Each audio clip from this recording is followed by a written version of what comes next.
After reading the text that Addison was here, I put my cell phone inside my jeans pocket and gulped down my remaining cereal. Collecting my bag and wiping my hands on my jeans, I stormed toward the front door. "Mom, Addison's here!" I yelled back at the kitchen. "I'm leaving, bye." "Good luck on your first day," I heard Mom shout back as I closed the door behind me. Addison, my cousin, was waiting for me inside the car. Her mahogany skin shone beautifully under the sunlight, and her curly brown hair was tamed in a high ponytail. I tucked my shirt down a little bit, making sure my belly was covered. The shirt that I wore today was longer than usual, yet it didn't hurt to check twice that it covered what it needed to cover. "Hey," Addison greeted when I sat down in the passenger's seat. "Hi." "So, are you excited? Today is your first day," she chirped and started the engine. "You're going to be the new girl, Keily." "You're talking as if I'm in some teen show, where hot guys are going to jump at me and cheerleaders will claw me." I giggled, her good morning vibes rubbing off on me. "Hey, my girls won't claw, they'll punch." Addison smirked. "Oh, if that's the case, remind me to clip my nails and take boxing lessons," I joked back. Our back and forth helped me calm down my jittery nerves. Today was going to be my first day at Jenkins High. All 18 years of my life had been spent in the suburbs of Remington, so moving here and starting my last year of high school in a completely new town was, to say the least, overwhelming. Moving hadn't really been in our plans, but when Mom's company had decided to open their new branch here and asked her to be the project manager, refusing wasn't an option. Bradford was Mom's hometown, where she had grown up and spent 21 years of her life, plus it was a good increase in her pay. My dad didn't mind either. To be honest, he wouldn't have minded if you moved him to another corner of the world. He was a freelance software and website designer, so moving for him wasn't a big deal. But it was for me. I hadn't wanted to leave the comfort of a familiar place and familiar people, even if those people were quite harsh, behind. It was supposed to happen a year later when I moved to college, not now. We had arrived here as soon as my school year had ended, so I'd gotten almost 2 months to prepare and stroll around this town before starting at Jenkins. Addison, my mom's brother's daughter, had been a great tour guide and a really good friend, or cousin. Thanks to her, my dislike for this whole ordeal of uprooting our lives had gone down a notch. We hit it off right from the beginning over our love of anime and Taylor Swift. She was a really fun person and easy to be around. She introduced me to a couple of her friends too, making this loner feel very welcomed. She had even promised me rides to school since her house was only a few blocks away from mine. My theory was that she felt compelled to do so because I was her cousin.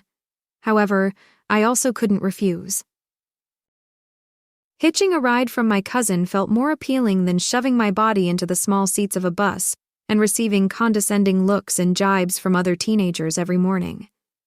I had had a fair share of them in Remington. "We're here," Addison honked, dispersing the crowd around the parking lot, making a way to a spot. I looked at the big building standing high in front of us, a heavy feeling pressing down on my shoulders. My nerves hit back with full force. "Welcome to your new hellhole, Missy," my cousin teased. She got out and I followed like a lost puppy, a very big puppy. Once again, I pulled down my shirt, feeling uneasy walking right next to Addison.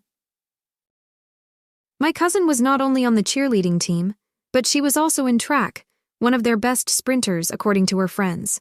It was no wonder she had a body that every woman craved. She was lean, yet beautifully curvy and muscular, only a couple of inches shy of 6 feet. Dressed in skinny jeans and a crop top, giving only a hint of her sculpted belly, she looked as if she had walked straight out of a fashion magazine. I, on the other hand, barely reached her shoulder. I had a big belly, flabby arms, and tree trunk-like legs. My only assets worth considering were probably my breasts and hips, but sometimes even they were a bother when shopping for clothes. Today, I was wearing a flowy top, to hide my flab, and black leggings. Even though I considered these to be my best casual clothes, next to Addison I felt underdressed, also very out of shape. Look at her. She's gorgeous. "You got your schedule, map, and locker code, right?" she asked as we reached the stairs leading to the open doors of the hellhole. Yeah, I got them on Saturday. You don't have to babysit me no matter what my mom told you. We entered the hallways, and immediately I was surrounded by the familiar bustle of high school. Addison pouted. Keely, I'm not with you because your mom or my dad told me to. I really liked spending my break with you. I officially consider you more of a friend than a cousin. That made me feel guilty for my jibe. I'm sorry. I just don't want to trouble you. You're already giving me a ride to school. I don't want to be a burden. What are friends for if not to be a burden on you? Addison quipped, making me smile. She is perfect. Now that you're saying it like that, I can see the point, I replied, unable to keep up with her witty remarks. Speaking of burdens, let me introduce you to some. She started walking toward the group of girls, all of them skinny, pretty, and tall. One look, and anyone could tell I didn't belong in that crowd. I mentally reprimanded myself for my thoughts and choked down those gnawing insecurities.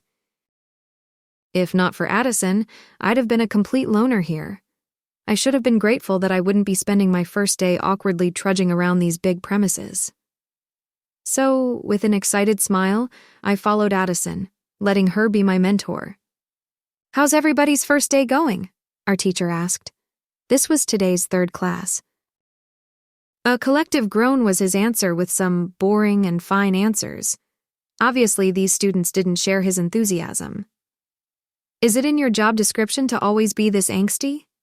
He sighed and began writing on the board. Joseph Crones. To any new students here. His gaze lingered on me for a tad longer.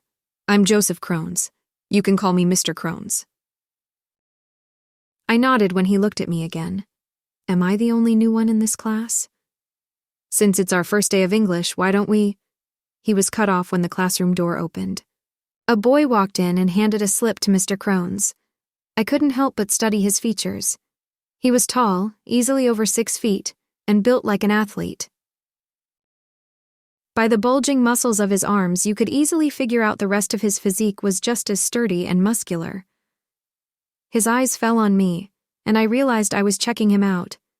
I immediately looked down, my face becoming flushed. I hated how my face easily showed my embarrassment, turning red at any given opportunity. Mr. Haynes, tell the coach to either let you go early or keep you at the field with him, Mr. Crones reprimanded Haynes. Tell him yourself, I heard Haynes mutter as the sound of footsteps got louder. Our teacher didn't hear him, or even if he heard, he decided to ignore him. My head was still down, so when a pair of Nike shoes appeared, my brows furrowed, and without my knowledge, my head moved up. Haynes was getting comfortable at the desk just beside me. A couple of desks beside the one next to mine were still free. Just my luck. He has to take this one. Oh God. I knew I was overreacting, but the guy had just caught me checking him out. It was embarrassing. If I looked anywhere near like Addison, I would not have been freaking out this much. But it was me, a fat girl, and we did not have the right to go after beautiful men like him. As I was saying, Mr. Crones began, it's our first day, so I'm giving you all an assignment that you have to submit by the end of this semester. Sounds good? He gave a sweet smile. Another collective groan was his reply. Very good. He wanted us to write a 5,000-word thesis or essay on any of the works of Shakespeare.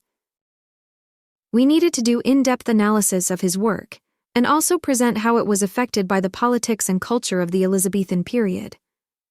Honestly, I was excited about this assignment. I liked literature. It was fun. Hey! A hand slammed down on my desk, almost making me jump. Mr. Haynes had his hand on my desk. My eyes first snapped to Teacher Crones, who was busy writing on the board. Then they moved to the boy beside me. Strands of his dark brown locks were falling onto his forehead, and somehow it made him look dangerously handsome. I could see a calculating yet taunting look in his pitch-black eyes. His pink lips were twitching. He was trying to hide a smile. Even though this boy looked like the incarnation of Adonis himself, the look he was giving me screamed trouble. Yes? I hated how whimpery I sounded. My face was already burning up. Stop being this weak already. I saw his eyes scanning my body from head to toe. I didn't know if my mind was playing tricks, but his stare reminded me of all the stares I'd received throughout my teenage life. I could already feel him passing judgment, fat and lazy. "So," he said, bringing me out of my daze. His lips pulled upward in a teasing smirk. My face flushed harder. "I asked if you can lend me a pen. I forgot mine." "Oh."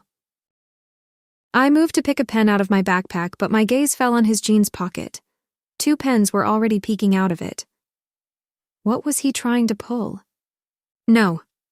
My voice came out harsher than I intended. I was trying not to sound weak, but I ended up sounding like a snob. "Good work." I turned my head back to Mr. Crones, who was still busy writing. To be honest, I didn't want to be anywhere near this Haynes or have any reason to associate with him. I didn't want to give him my pen. His face, body, attitude, heck, even the way he was seated on his chair like a king, reminded me of all those entitled kids who thought they owned the world and ridiculed people like me at every given chance. I might have been overthinking this, but it was better to be safe than sorry. A scoff came from my side, and without even looking, I knew he was glaring at me. "With all that fat jiggling out of your body, you sure got an attitude." His words crushed the little confidence I had gathered. I really wanted to bite back, but like always, my tongue froze, and instead I peeked a glance. He was writing on his notebook with a pen, which nobody had given him. I turned back, my fist tightening. Asshole. It was better to stay away from him because, in the end, no matter how much I wanted to, I couldn't fight assholes like him. Chapter 2. I shoved my books inside my locker and slammed it shut, my actions rather forceful. Haynes's insult still burned in my mind, dampening my mood. Coward that I was, my locker took the brunt of my anger instead of the boy who was responsible for it. "Keely!" Addison was sprint-walking toward me, another girl, who'd introduced herself as a this morning, following her. "How's your day going?" I asked when she reached me. "So far so good." I looked at A, not wanting her to feel left out. She just shrugged. I didn't talk much. "Come on, let's go. Sadhvi must be waiting for us," Addison said, hooking her arms with mine and A's and rushing us to the cafeteria. It was lunch.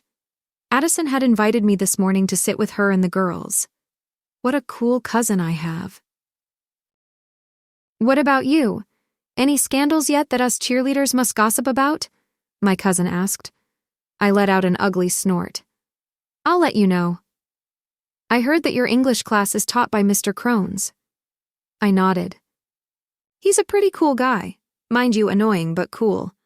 Although this entire year you're going to be saddled with lots of assignments, so be ready." Addison groaned. "We got stuck with old man Whitman, that bitter crow. You're lucky, Kay." My first impression of Mr. Crones had also been that he was a laid-back guy. He was too enthusiastic for my taste, but at least he was friendly with us students. The smell of food assaulted my nose as we entered the cafeteria. The booming noises of students' chatter filled the large room. My mood lightened until my eyes landed on Haynes. He was already looking at me. He was at the table just beside the window, sitting there like a king on his throne. His eyes narrowed and I looked away.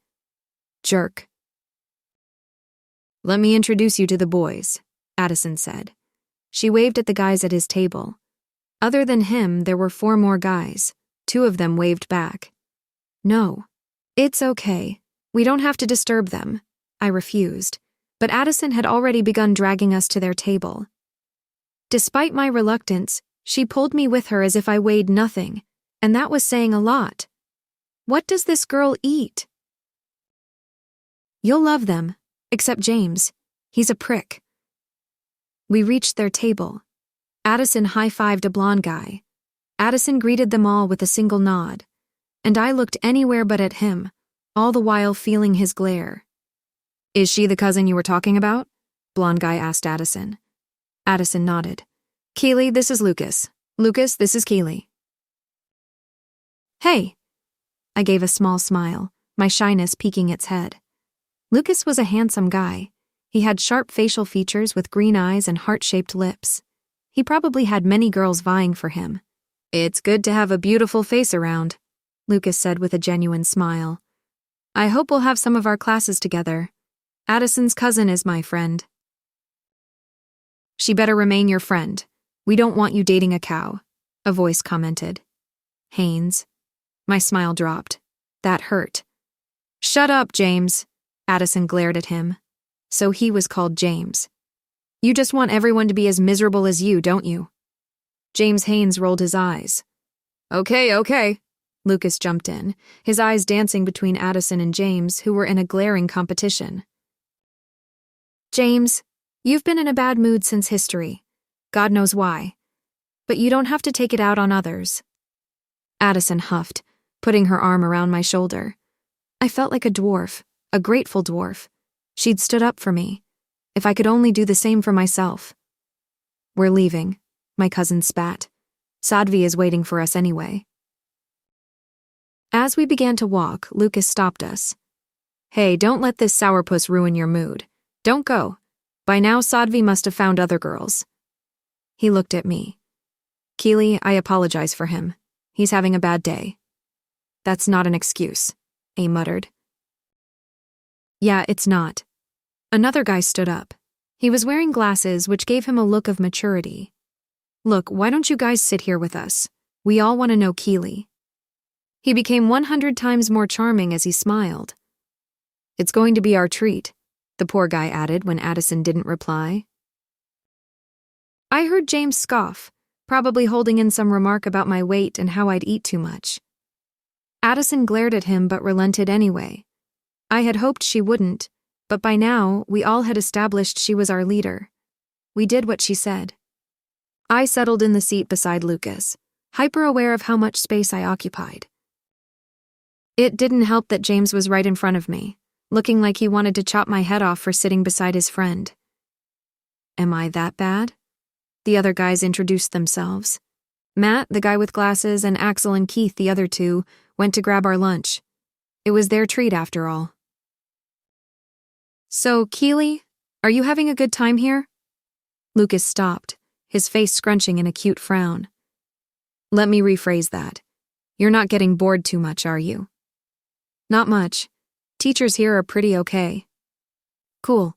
By the way, if anyone here gives you trouble, come to me. I'll take care of them." "Take care of your friend," I wanted to reply. "You don't have to play the hero, Lucas.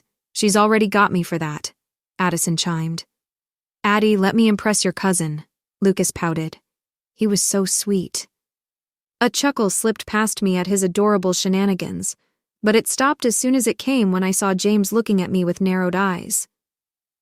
Matt, Keith, and Axel joined us, carrying food for 20 people for just 8 of us. Everyone dug in like the hungry animals that teenagers are, but I was cautious not to take too much, especially with James sitting here.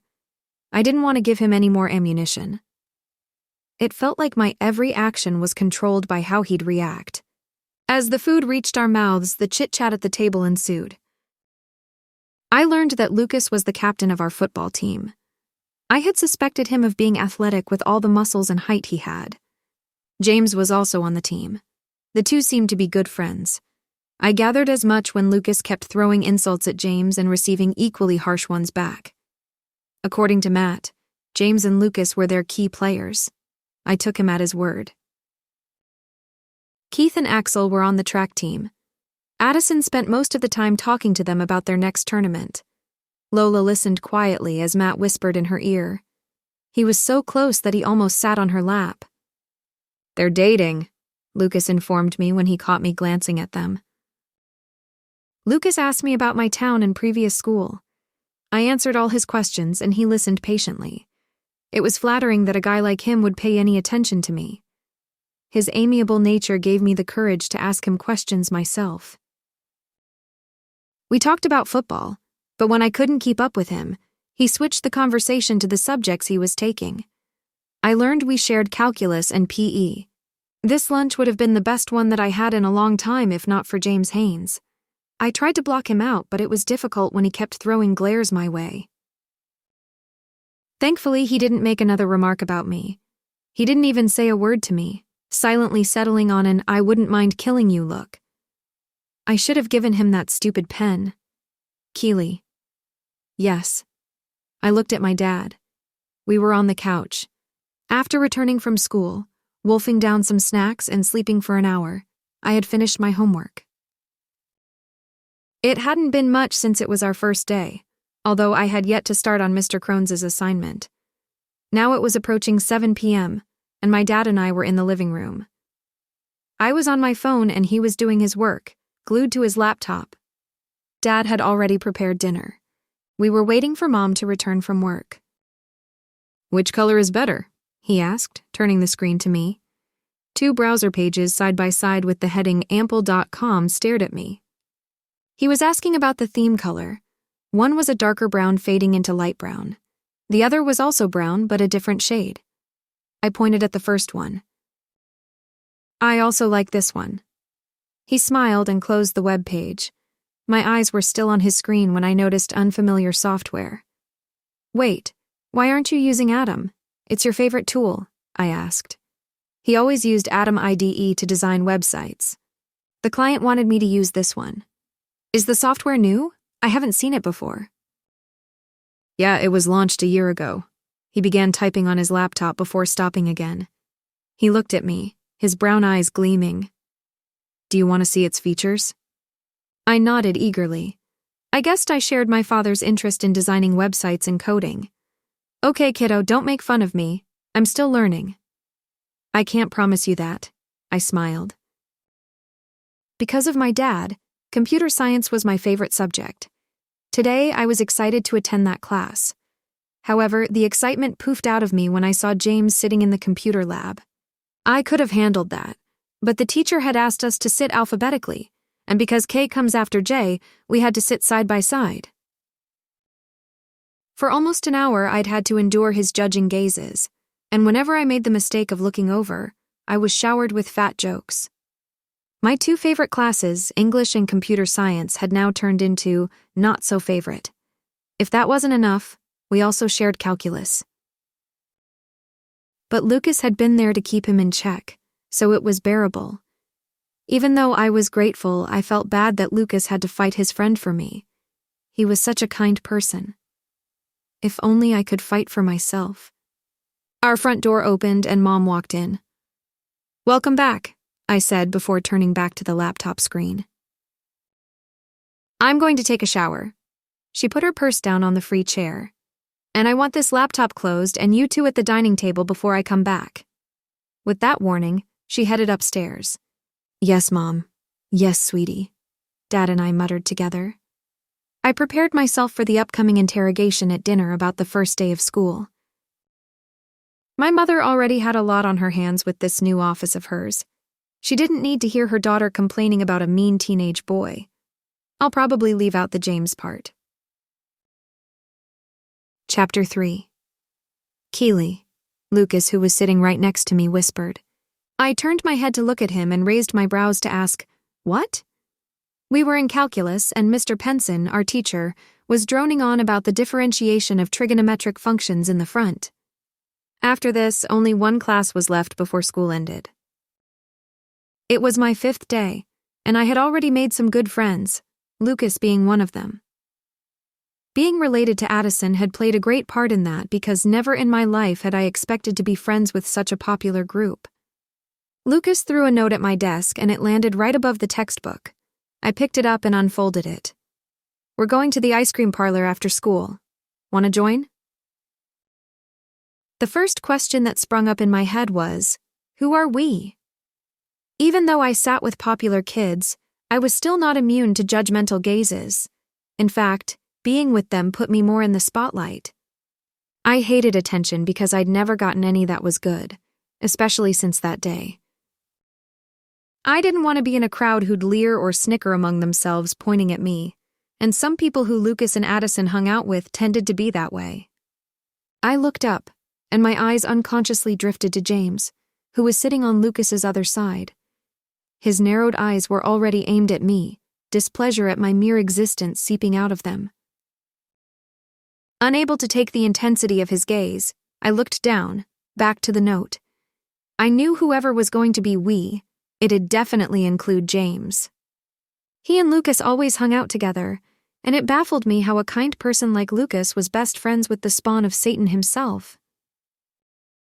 I don't know. Addison is my ride back home. I wrote on the back of the paper and slipped it on Lucas's desk. Once again, my gaze moved to James, and his glare was now directed at Lucas. The word uncomfortable barely began to describe what I felt whenever I was in calculus class with them.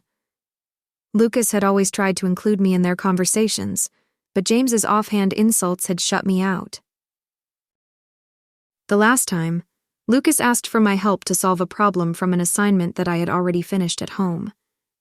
But the moment I picked up my pen, I became hyper-aware of James's eyes on us, as he casually leaned against the desk right in front of me, and every coherent thought vanished from my mind, leaving me staring at the sheet with a complete blank. "You're fat and dumb," James said with a condescending smirk. "Like a pig. I should call you Piggy." And just like that, the name Piggy stuck. I wanted to snap back and tell him he was the dumb one because pigs were actually the most intelligent domesticated animals.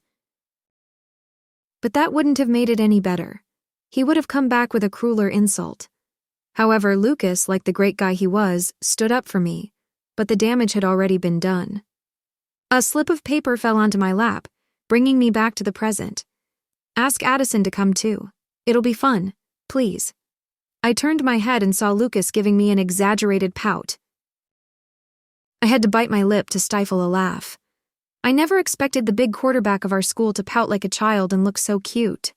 I began to scribble on the note when the bell rang. Lucas hovered by my side as soon as Mr. Penson left. "You guys have to come," he said, his thumbs fiddling with the straps of his backpack. "I'm not sure."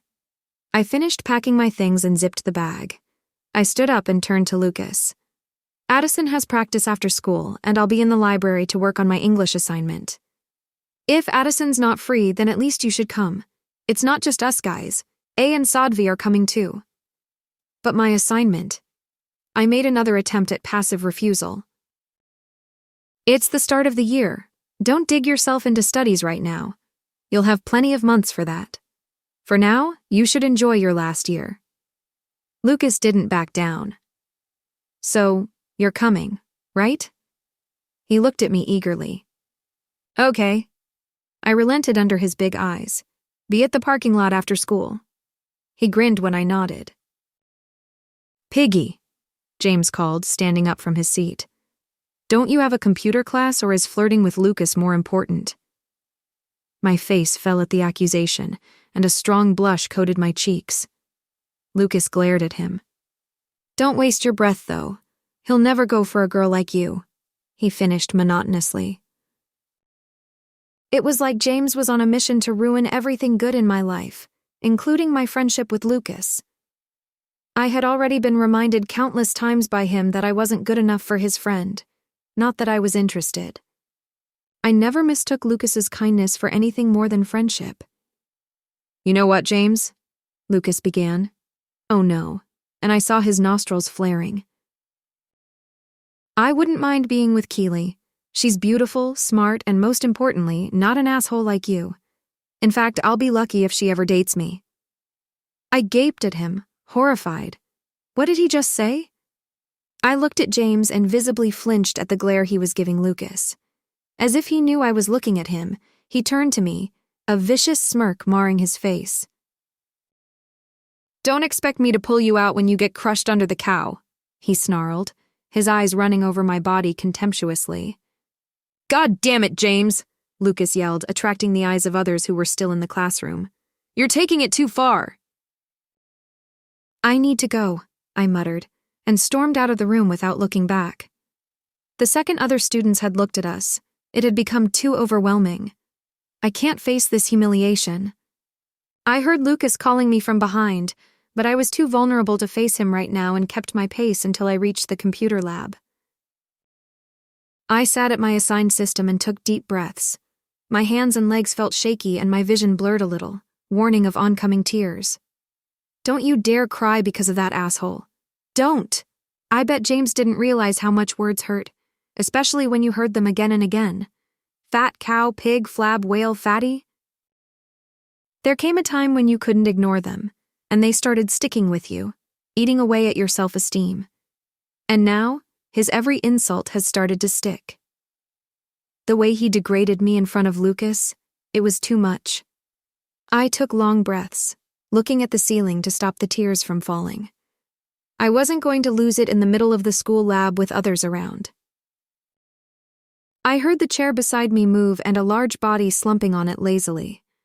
I didn't look at him, refusing to acknowledge his presence, and glared ahead. At least turn on the computer if you're planning on glaring at it. His tone was casual, as if the last few minutes hadn't happened. My cheeks flushed when I realized I was staring at the blank screen. Just kill me right now.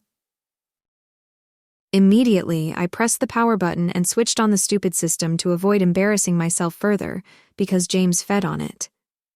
I felt his eyes on me, like always, trying to pin me down into a sweaty, fidgeting mess. But right now, I was too angry to give him the satisfaction of seeing me self-conscious like the other days. Suddenly, my skin tingled, and I knew his gaze had intensified 1,000-fold, almost making me squirm. I guessed it ruffled his feathers to not get any reaction from me. Good. Looks like my piggy is angry with me, he said, and I could already imagine the stupid smirk on his stupid face. Can't say I don't like it when it makes you blush. Pink suits you, confirms my theory that you're indeed a pig. I blushed harder. God, I wanted to grab his head and smash it into the screen in front of him. Instead, I took out the notebook from my bag, pretending he wasn't there. Ignoring me, are we? James drawled, finally getting the hint. Well, suit yourself. And I suited myself, ignoring him as if he'd never existed. Strangely, he decided to do the same with me. A few minutes later, our teacher arrived and started her lecture on web design. My bad mood was set aside temporarily as I listened to her attentively, already well-versed in the HTML tags she mentioned. I had worked with my dad many times, helping him design and develop websites for his clients to kill time and lighten his workload. Mrs. Green was covering the very beginner-level basics, and it stroked my ego a little bit that I was already light years ahead in this topic. When the last 15 minutes were left, she gave us a small project to design a table. I wrote my code within 2 minutes. I thought about adding colors to the text and rows to pass the time, but decided against it, as Mrs. Green hadn't started CSS styling commands, and it was better not to act overly smart in front of a person who graded your reports and tests. Shit! A faint curse came from my side, reminding me that my nemesis was still here. The absence of his stares and my focus on our class had almost made me forget about him. Alas, good times don't last. I couldn't resist but sneak a small glance at him. He was glaring at his computer screen, lips pursed in concentration as his eyes moved up and down the monitor. Even though I hated him, I couldn't deny that he was gorgeous. Too bad. Such good looks wasted on a rotten personality. I turned my head toward his monitor and sneakily went through his code. He hadn't written the closing tags on each row entry, had used simple data tags for headings, and hadn't written span tags in the correct places. I internally gloated at his blunders. Before he could catch me sneaking up on him, I turned back, biting my cheeks to stop the sly smirk. Asshole and stupid. Stupid asshole. You need to work harder, James, Mrs. Green frowned, looking at James's monitor. When only 5 minutes remained, she had started to go to everyone's seat. Go through your textbook at home. James only nodded with a scowl. Good work, Keily, she complimented as she reached my place, looking at the web page and notepad code, both tabs placed side by side. Thanks, I smiled, relishing the small humiliation that James went through and feeling his death stare. She moved on to look at others' work. Soon the bell rang and school finally came to an end. I immediately picked up my bag and rushed out the door, not wanting another encounter with James. After locking up my things, I sighed and leaned my head against the locker. I didn't want to go out for ice cream with the others. I was drained after the whole fiasco in calculus, and I didn't want to face James again. Heck, I didn't want to see Lucas either after all the things he'd spouted. He'd probably said all that to spite James, but his words had left a greater impression on me than I wanted. I groaned, my temples throbbing. I just wanted to go home and sleep on it. I didn't know whether Lucas was still planning on waiting for me in the parking lot. I decided to text him that I wasn't coming, go to the library, and sit it out there until Addison was ready to go home. With that, I dug my cell phone out of the bag and started walking toward the library, scrolling for Lucas's name in my phone at the same time. Suddenly I was dragged back, almost slipping on the hard floor. An embarrassing squeak left my mouth. "Where are you going, Piggy?" James held the top strap of my backpack. He leaned closer, his breath brushing against my ears. "The parking lot is the other way." Chapter 4. "Where are you going, Piggy?" James was holding the top strap of my backpack. He leaned closer, his breath brushing against my ears. "The parking lot is the other way." "What?" I stuttered. My whole body went clammy, and my stomach fluttered unnaturally at his closeness. That was probably the first word I'd said directly to him since the first day. "You're dumber than I thought." He let go of my bag and I stumbled before regaining my balance. "Didn't Lucas invite you to join us for ice cream?" He said ice cream like it was the dumbest thing. "Do you even want me to join you?" I wanted to ask, but I was too much of a coward to confront James, so instead I settled for a quick, "I'm not going." Without looking back, I took a step forward, but was dragged back again by my bag. James had pulled harder this time, and I tumbled back, my backpack landing on his chest. His arm immediately wrapped around my waist to rescue me from falling farther, causing my head to drop onto his shoulder. I looked up and he looked down, our wide eyes meeting each other's. My stomach wasn't just fluttering, it was full-on somersaulting and tingles pricked all over. I was too aware of the parts where our bodies touched. Isn't there any angle he doesn't look perfect from? As if he had heard my thoughts, James's eyes went back to their normal size and his lips quirked up into a teasing smirk. "Trying to kill me, Piggy?" he said. His fingers on my belly twitched, and I was instantly reminded that he could feel my flab. "No. I am too young to be squeezed to death under you." Immediately, I pulled away from him and stood face to face, my cheeks redder than a fire truck.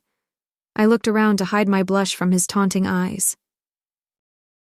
The hallway had started to empty, but the few who remained were throwing curious glances at us, adding to my embarrassment. "You pulled me." I cringed mentally at how whiny I sounded. With all that weight, you should be able to withstand some push and shove. The world would end if every sentence out of his mouth didn't have to insult me. "Just let me go," I sighed, finally looking at him. His black eyes stared back intently, making my knees buckle. I realized how much taller than me he was when I had to crane my neck. "I can't do that." "Why?" "Because I'm having fun," his smirk returned. I gaped at him. "And also, you're coming with us to the ice cream parlor. I can't have Lucas mad at me because of you when our game is just 2 weeks away." "Do I get a say in this?" I weakly objected.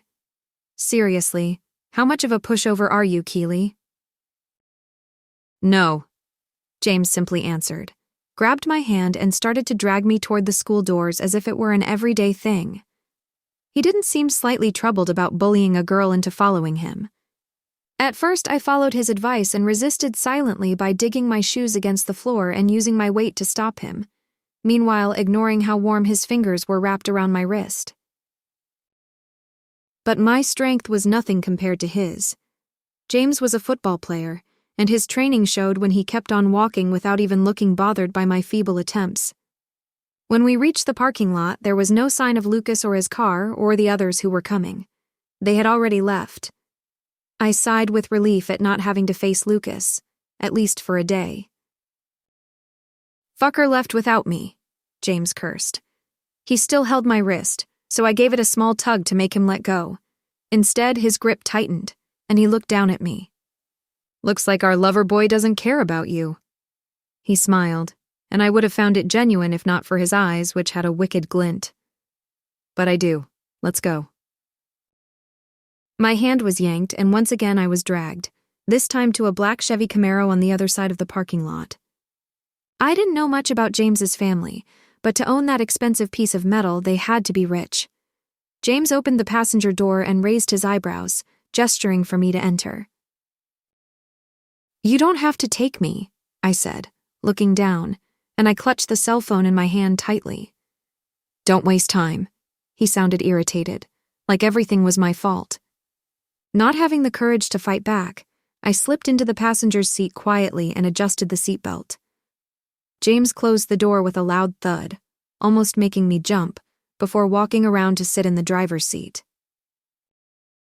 When the engine started, any chance of getting out of James's clutches vanished, so I sent a quick text to Addison, telling her not to wait for me. Even after the message was sent, I kept glaring at my phone, anything to avoid the Satan beside me, but he wasn't keen on granting me that wish. "So tell me, Piggy," James said. "Do you like him?" "What?" My phone dropped onto my lap. "Don't play dumb. You know what I mean." I turned my head to look at him. His narrowed eyes were fixed ahead on the road, and his hands were fisting against the steering wheel tightly. He wasn't exactly a picture of a happy person. "You don't have to worry about anything," I replied. "Lucas said all that because he was angry with you. I'm sure he didn't really mean it." "That's not the answer to my question," he said. He pressed the accelerator and we started overtaking other cars on the road. "Why does it even matter if I like him?" The car's speed increased and the buildings outside became blurred. "He's crazy." I gulped. I was too young to be killed by some crazy teenage boy. "No," I choked out, fearing for my life. James looked at me, his eyes sharp and calculating. "I don't like him that way. Seriously, don't worry about your friend. He'll never go for me either way." "Good." He whipped back his head and gradually the car slowed down to its normal speed. I breathed a sigh of relief. Not a word passed between us after that, and the awkward tension filled the car. At least it was awkward for me. James didn't seem to care. By the time we reached Rich's parlor, I was ready to burst out of the car and bolt away from him. As we got out, I spotted Lucas's and A's cars parked not far from James's. Dread once again filled me with every step closer to the glass doors. It looked like my jittery nerves weren't going to get any break today. When we entered, I saw Lucas, Sadvi, Matt, and is sitting in the third booth from the front, chatting and enjoying their ice creams. Matt spotted us first and grinned, waving us over. I smiled awkwardly when the others turned their heads too. Lucas was the one who looked most surprised by our presence, more so that we were together. I couldn't blame him. I would have been surprised too. "Come," James ordered as he walked to the counter. I followed. "What do you want?" We stood before the glass freezer containing buckets of different flavored ice creams. "Blueberry." I felt very self-conscious. And? James almost rolled his eyes. "You're going to get 2 scoops. Do you want both of them to be blueberry?" "No, I'll have only 1 scoop of blueberry." I didn't mind having 2 scoops, but I also didn't want to give James more leverage to comment on my eating habits. "Who are you trying to fool?" James shook his head before calling the man behind the counter. 2 scoops of chocolate chip and Rocky Road, and another with 2 scoops of blueberry. "Make it blueberry and mint," I corrected quickly. James wasn't going to listen, so I might as well get what I liked. "Weird taste," James muttered, but I noticed a hint of a smile on his lips. When I saw him taking out his wallet, I searched for my pouch inside my bag too. Today, I was dressed in a knee-length summer dress with no pockets. Therefore, my backpack carried everything from my cell phone to money. "Don't bother. It's my treat," I heard him say as he finished paying the man. "But..." "Just enjoy your ice cream, Piggy." He handed me my cup and headed where the others sat with his Rocky Road and chocolate chip. "I thought you two weren't coming," Sadvi said as we took our seats. Her long black curls swayed on her shoulders as she moved her head, looking between James and me. She was on the school's cheerleading team with Addison. From the little interaction that I'd had with her, I gathered she had an outgoing and bubbly personality, completely the opposite of A's. Addison friended every variety of humans. We were, James replied, shifting back to get comfortable. I was sitting next to him, and the little movement caused our thighs to brush against each other, making the hem of my dress ride up. I blushed like my overreacting self. It seemed James noticed it too because I caught him staring at my thighs, probably with disgust at how fat I was. I shouldn't have worn this dress. Immediately, I pulled it down, and James whipped his eyes back to Sadhvi, clearing his throat. Who told you we weren't? He asked, eating a spoonful of his ice cream and turning to glare at Lucas, who sat in front. I did. Lucas glared back, licking the big chocolate scoop on his cone.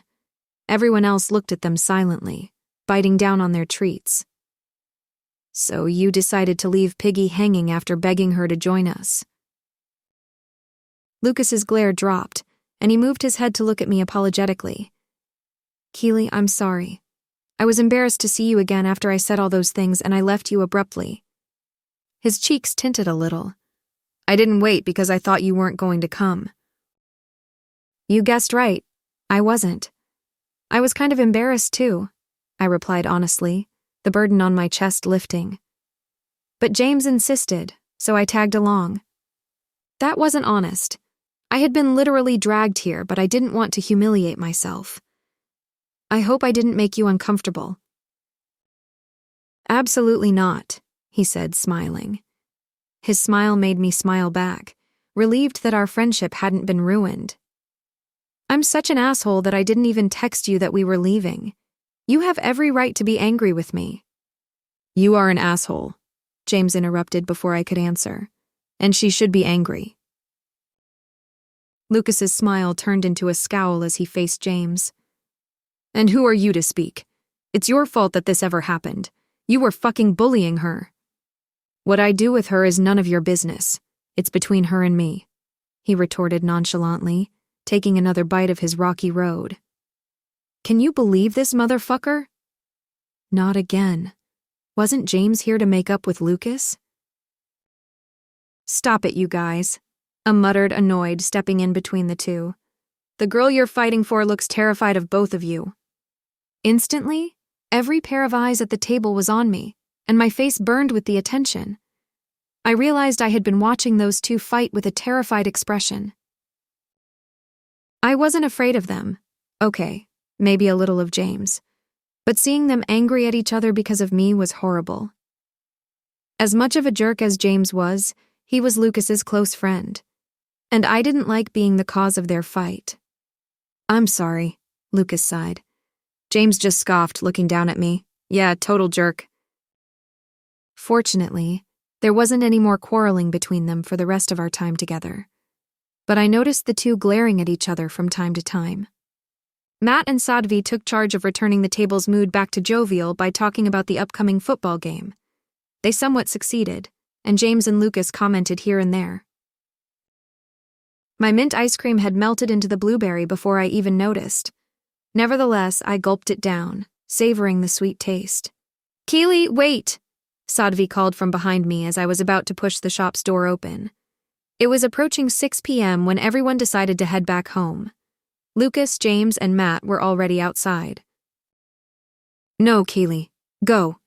A, who was standing beside Sadhvi, said. Sadhvi frowned, but she seemed unaffected. She's just going to ask you stupid questions about what Lucas said in school that made you both embarrassed. And everyone can see you don't want to talk about it right now, except her. She was right. I didn't want to tell Sadhvi about that. I shot her an apologetic look before walking out. Keely, let me drop you home, Lucas offered when us girls reached them. She's coming with me, James jumped in before I could accept. I brought her here and I'm dropping her home. Once again, the two were in a glaring competition until something akin to realization flashed in Lucas's eyes, and he backed down. Whatever,